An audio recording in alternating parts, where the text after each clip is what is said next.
In this video, I wanted to give you a quick review of Frankenstein movie recently released by Netflix, and the way I want to review this movie is to give you 5 changes that the movie did comparing to the original book by Mary Shelley, and how these changes, in my opinion, change the whole point of the book, or maybe even ruin the whole point of Mary Shelley's original novel Frankenstein. This year randomly I picked up this novel for the first time and I fell in love with it. I was so impressed by the complexity of themes, how it made me feel, how it made me question a lot of things in our society and in my life. And I accidentally also found out that Netflix is going to make a movie. I researched it, I looked at the famous directors gonna make it. I remember watching Shape of Water by Del Toro and loving it, and also knowing that it's gonna have an amazing cast. I was really excited. Before watching it on Netflix, I decided to look at the reviews. They were super positive, and here are some scores that you can see, and obviously reading the reviews, it was all praising the movie. So I dedicated a whole Saturday night on watching this movie because I was so excited, and honestly it disappointed me. I'm not saying that the movie was bad. I think that I just read the novel too recently and I was just too impressed by the characters in the book to fall in love with the movie. The movie changed too many things in the original novel to make me feel the same way the novel made me feel. Obviously it's an adaptation, so it's not supposed to be close to the book, but I think that things that were changed in Del Toro's movie are fundamental to the point of the story. So they change the story completely and perhaps even ruin it in some way. So in this video I'm going to tell you 5 key changes that the movie does comparing to the book, and how for me they change the whole strategy of the book, they change the whole genius of the book. So of course there are going to be spoilers in this comparison, so be aware. I'll try not to give away too much, but if you haven't watched it and you don't want spoilers, then don't watch my video. And secondly, I want to praise the director and everyone who has worked on the movie.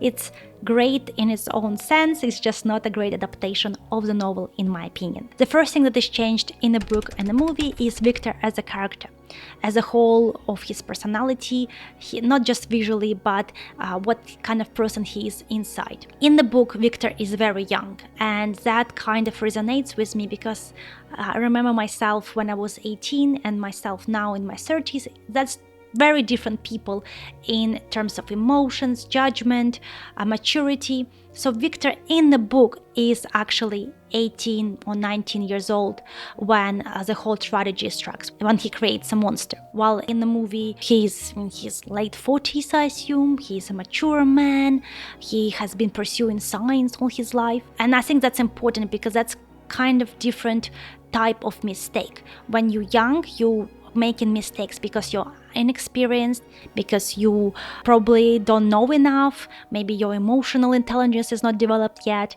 But when you're making the same mistake in your 40s and 50s, you are probably someone who has different desires and someone who already seen the world, you know how it works, and you can make more calculated decisions. Second thing that is different in Victor is that in the book he comes from a very loving family. He has an amazing father, he has a very loving mother, and he is loved in his family, he is educated, he is privileged. While in the movie there is a famous Game of Thrones character, not Game of Thrones, but the same actor who has a very strong appearance of a very strict, unloving father, just like in Game of Thrones. I'm sorry, I think that he plays the same character in both movies for me. And in the book he loses his mother, he needs to grow up, he needs to go to university, and in university he gets very much into science and creates this monster. While in the movie it's a calculated person, it's a mature person who had a difficult childhood, who was not loved by his father, who is very ambitious, who is arrogant, who wants to control the narrative. We don't learn anything about what happens to him after his childhood until he's 40. What was his life like? Was he in love? Was he married? What did he do? So there is no development. He just difficult childhood, boom, he is a mad scientist. And the whole relationship between the Victor and the creature is different. In the book, Victor runs away straight away because he is young, he's scared. Oh, what have I done? I'm so smart, but at the same time, oh my god, I'm just gonna bury my head and never look at the creature or speak to him again. Victor in the movie actually look, I know what I have created. Look, I'm gonna play with it. I'm not sure, maybe I should just kill it. It seems like too much work. Creature is not smart enough. Maybe my father didn't accept me for being smart enough, so I'm not gonna accept this son. Elizabeth in the movie is a fiance of his brother William. In the book, she is his stepsister who he eventually falls in love with.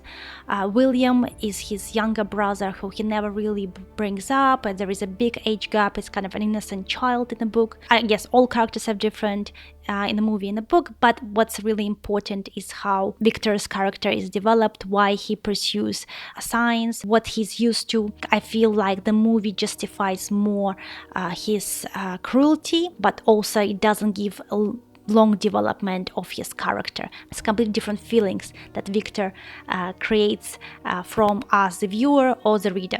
So that kind of leads me to the second thing that the movie gets different from the book. In the movie, they show that the creation of the monster is kind of made by several people.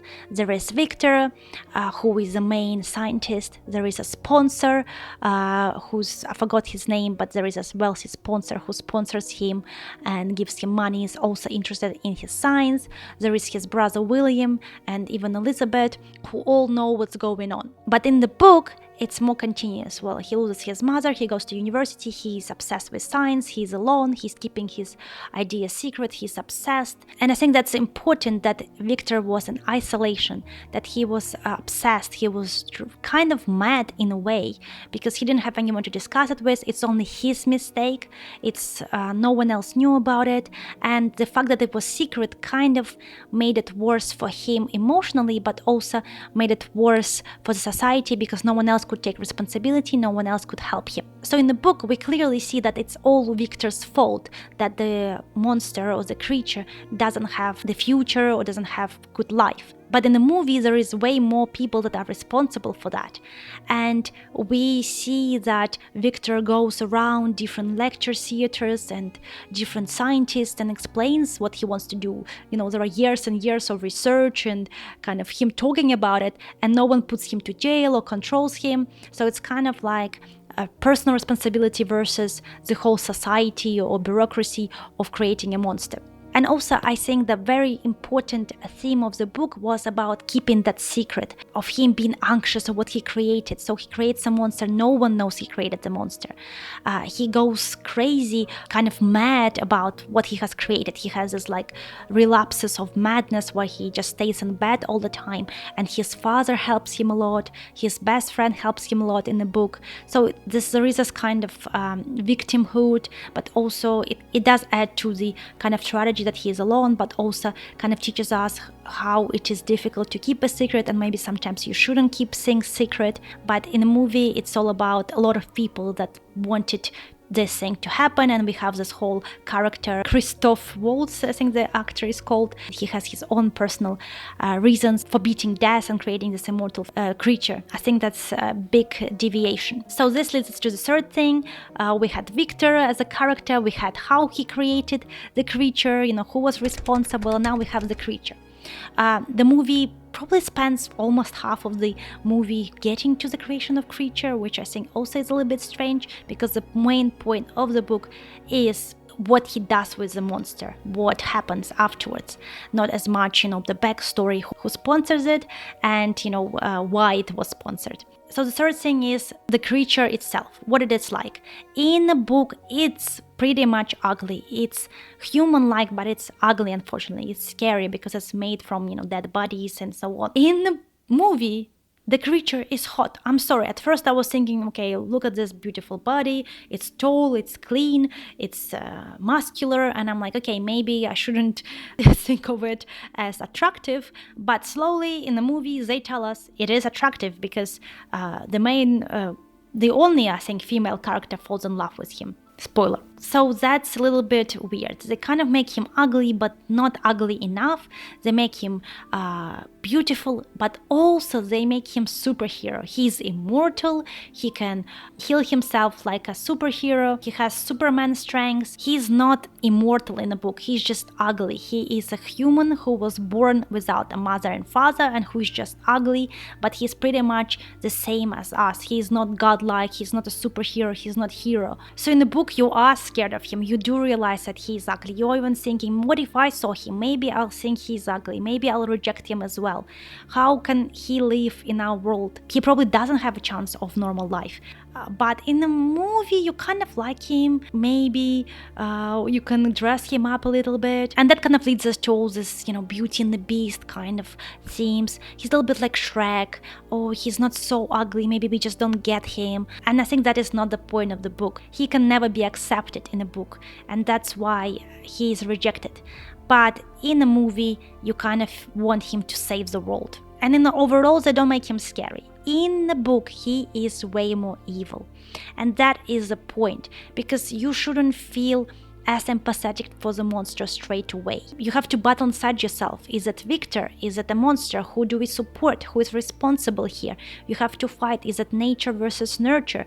Are you made evil or are you driven to those actions? Who is responsible for all the deaths that the creature creates? But in the movie, he doesn't really kill anyone. He only kills someone by accident, and actually Elizabeth dies because Victor kills her. And that is too simple way to tell us that Victor is a monster. The first thing that the movie changes comparing to the book is love story. In the book, again, I'm telling you, the creature is completely unaccepted. He's ugly. He is very, very scary. But in the movie, wow, Elizabeth sees him only once, but she falls in love with him. First of all, I think that's the whole plot twist is ridiculous and just made for cinematic kind of purposes. Gives me Shape of Water kind of vibes. I feel like even if Elizabeth did develop feelings for the creature, she would develop more like motherly feelings or empathetic feelings rather than romantic feelings, but okay. Secondly, that's the point of the book. When the monster feels isolated, he wants a companion, he wants to feel love, he wants someone who will accept him. And that's why he goes to Victor and begs for a companion. He doesn't want to be alone. He realizes that love or maybe belonging is the most important thing in life. But why would he go and ask for a companion if he already been accepted by this beautiful, successful woman? First of all, wouldn't he first be heartbroken by the love that he lost? And secondly, wouldn't he just look for female companion in the world? He already had a human accept him, so I just don't get it. The tragedy of the book is that no one could accept him. No one loved him. That is so heartbreaking, and you feel for the creature. But in the movie, he's loved by someone who didn't even love Victor or William. So they change complete rejection by society and woman and ability to make love with the theme of forbidden love or mysterious love. And the ending is the final thing that they change. Obviously, we need to make it Avenger-like, superhero-like. We need to redeem everyone in the movie. This is a blockbuster. In the end of the day, we need to cry. We need to scream, son. That's what Victor does in the end, and say, please forgive me. And they hug it out, and Victor says, say my name, say my name. Honestly, this is just too beautiful to be true, and I think the book gets it right. There is no redemption for Victor. He never really realizes his actions, and I think that's way more realistic. If the person made so many mistakes around his life, it's very rare when he can completely have a turnaround without any hard work. So in the end, Victor dies because he just pursues the creature with revenge. He still doesn't accept any responsibilities. He loses all his family, and he just basically goes mad in some way. The only good thing that comes from Victor is that he meets this captain, I think Walton, and kind of by telling his story, he maybe educates the captain a little bit to not be as crazy as he is. And eventually the captain doesn't pursue the North Pole adventure and turns around to save people he's responsible for. So kind of like a comparison when Victor doesn't turn around and save the creature. So I think it's a little bit unfair that Victor gets forgiveness of the creature, he gets closure. I don't think he deserved it in any sense. Even in the book, and in the movie he doesn't deserve it, and I think that's a tragedy as well, because he never really realizes what he has done. He's always the victim, the creature is always the monster, but actually we as the readers invited to think about it more deeply. But in the movie it's all kind of fluffy and sweet, and the creature is immortal. He saves the whole ship and just walks away in the sunset. Great, maybe there's gonna be Frankenstein 2 when he saves us from aliens. Maybe he can even join Avengers, who knows. But in my opinion, that kills the whole tragedy of the book, as I said. These changes are really important because they kind of change the whole tragedy of unacceptance, or tragedy of being unloved, of being neglected, tragedy of not taking responsibility, of pursuing ambition, of putting your ego above responsibility or above empathy even. That's kind of really important topics of the book that stayed with me. But the movie is Beauty and the Beast, Shrek, Avengers in some way, especially when they add this crazy rich guy and also the whole tower that Bigster needs to climb to create this monster, and obviously making the superhero creature. So it's kind of like a myth about a misunderstood, beautiful thing that just wants to be a hero. And we do get it. He is a hero in the end of the day. I wish life worked like that. I do love fairy tales, and I think that Frankenstein is a fairy tale.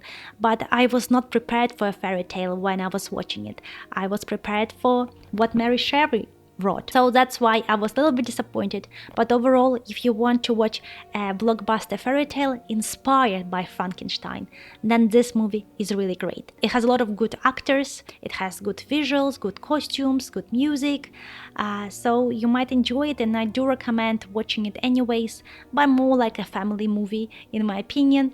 But if you haven't read the book, I really recommend it, and I want to know if you agree with me. What's your opinion on the movie and the book? If you want to hear more from me, subscribe to this channel, follow me on Instagram, and I'll see you in the next video. Bye!